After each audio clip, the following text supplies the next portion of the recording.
હજી લગનની તો લાટ વાર છે. તમારા સિટીમાં અમારી ઢોકળીને ફરવા બરવા લઈ જાવ. અરે જમાઈ, તમે ઠીક લાગો.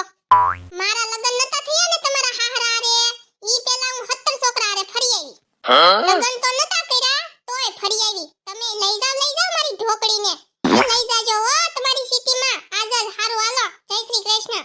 એ ઢોકળી તૈયાર થઈ ગઈ હોય તો બહાર આવ. આવી ગયા જમાઈ રાજા. હા મમ્મી, હું તૈયાર થઈ ગઈ હો. એલી ઢોકળી ઓલી થેલી લીધી? હું છે આ થેલીમાં? આમાં છે ને મારા સંભલા છે. એક જોડી તૂટી ગયા હોય ને તો બીજી જોડ પહેરવા થાય, એટલે મેં હારે લઈ લીધા. હારું, બેહી જા હવે. એ જમાઈ રાજા, માં ઢોકળીને સીટીની પાણીપુરી ખવડાવજો હો. ક્યાં જાવું? બોલ. હાલો ને આપણે જંગલમાં જાવી. એક વાત કહું તમને હું? શું છે? બોલ. પછી વાત હવે, મને શરમ આવે. બોલ ને ભાઈ હવે, શરમાતી તે.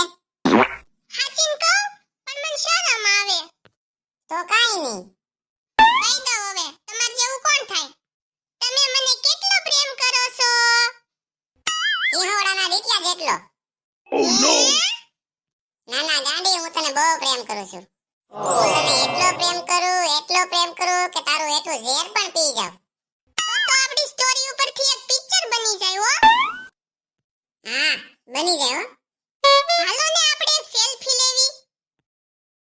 એ મારા ગાલ તો જો કેવા મસ્તીના લાગે છે. મસ્ત જ લાગે ને, નકરા માખણના લોંદા જ ભર્યા છે. તમે પણ મારા ઢોકળીને સીટીની પાણીપુરી ખાવા લઈ જાજો હો. એ હા સાસુમાં. શું કીધું મમ્મીએ? એમ કીધું કે ઢોકળીને વેલા ઘરે મૂકી જાજો. ના ના, હજી વાર છે હો. હું તમને શું કહું, આપણે લગન પછી રોજ ફરવા જાશું, સોમથી શનિ શોપિંગ કરશું ને પિક્ચર જોવા જાશું હો. કેવી મજા આવશે નહીં? હા, પછી રવિવારે મંદિરે જાવું. લે, મંદિરે ક્યાં? ભીખ માંગવા. લે, સોમથી શનિ તને શોપિંગ કરાવું તો ભીખ તો માંગવી જ પડે ને.